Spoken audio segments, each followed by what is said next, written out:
Now, we got YouTube removing related channels. This comes from another recent video from the Creator Insider channel, and they announced that related channels are going to be phased out. If you're unaware of what related channels are, it used to be a box on the right-hand side of a channel that showed channels that YouTube viewed as similar to yours. I went to actually take a screenshot of this so I could include it in the video version of the show, but it's actually already gone. They phased that out really quickly. That's really the entire news story there. There's nothing you can do about it. They're gone. You can't fix it. But I don't think you honestly need to be concerned with this. And the reason that I say that is you can still have featured channels on your homepage on YouTube. If you don't know what featured channels are, that's another section on the right-hand side of your page. But these channels are channels that you manually select. You can put any channel that you want there. And secondly, apparently this feature wasn't being clicked much, so it should have almost zero impact on traffic, so there's no reason to be concerned there.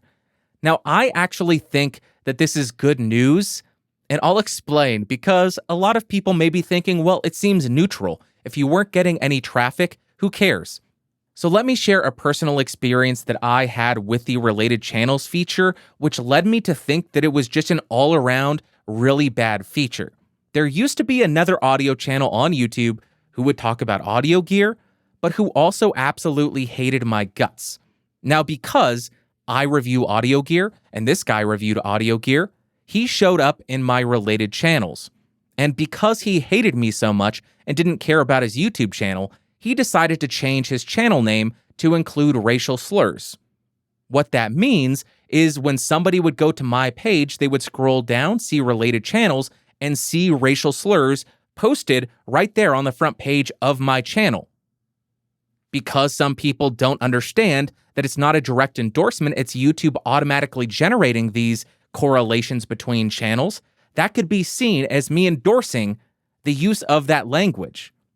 That's not a good thing. I was not happy about that, so I ended up having to disable that feature for maybe 6 months or even a year because I didn't want to be associated with somebody who used that type of language and used it in their freaking channel name. It was insane that they did that, but of course that was a very extreme example in my case, so here is a more realistic one. Maybe you run a political commentary channel and YouTube might lump someone with a diametrically opposed opinion to you in with your channel.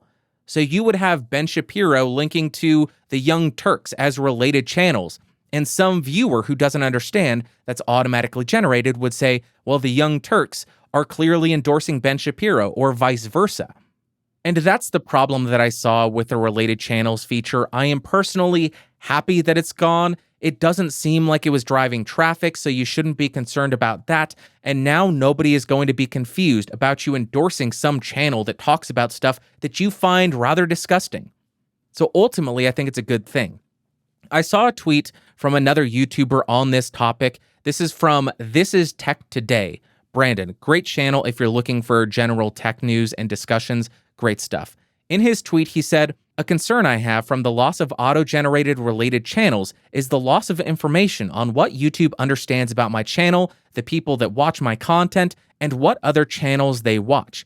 Is it possible to repurpose that data and with further clarity and context be put into Studio Beta to use as a tool for creators? It helps us better understand things like channel clusters and has been massively helpful for me in being strategic about my content. Thanks." I think that Brandon raised a rather interesting point there where you want to understand what YouTube thinks of your channel and who it lumps you together with. What are they going to put your videos next to in the algorithm?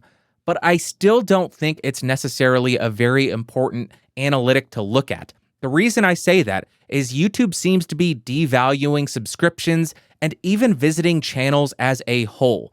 The majority of views seem to be coming from YouTube's homepage, which is algorithmically generated. It's not people going to your homepage or your channel. It's them getting served your videos on the homepage. So it's a little bit less important in that regard. Additionally, YouTube has been rolling out some really amazing new analytics in the Studio Beta with performance cards or report cards or whatever the hell they're calling them. And if you're watching the video version of this show, Right here is the experimental channel report card. It tells me at the top, it's a slow start to the week. Your channel is getting 12% fewer views than usual. And then, if we scroll down a little bit in this dashboard, it tells me exactly what is causing that. Viewers are watching your videos 36% less often from recommendations on YouTube, and viewers are watching your videos 9% less often from search results.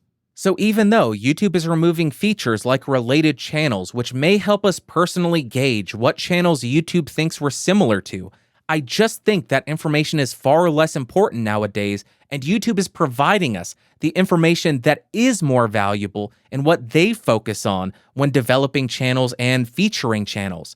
Look at the analytics. They essentially tell you and show you exactly what you should be focusing on if you want your channel to do well, because these are the analytics that YouTube is using to determine if they're going to promote your video further.